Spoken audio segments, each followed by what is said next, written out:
Hello, good morning. আজকে তো Sunday আছে, মা আজকে উনুন ধরিয়েছেন। আজকে উনুনে রান্না হবে।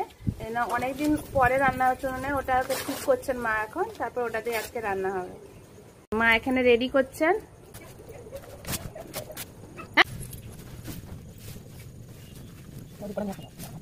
তো বদমাশি করছে একজন, দেখলে দেখো ডাব নিয়ে নিয়ে যাচ্ছে এদিক সেদিক। ডাব নিয়ে কোথায় যাবি? ডাব নিয়ে কি বাবা,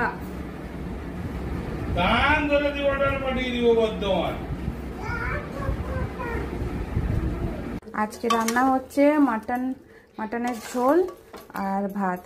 উনানে রান্না করছিলেন, তারপরে উনানে কি প্রবলেম হলো যে আবার গ্যাসে মা বসালেন। এই ঘির জন্য সর ফেলেছেন।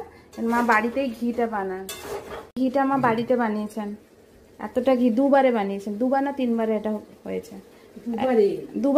দুবারে হয়েছে এই ঘিটা। এক একবারে 150 গ্রাম করে ঘি হয়।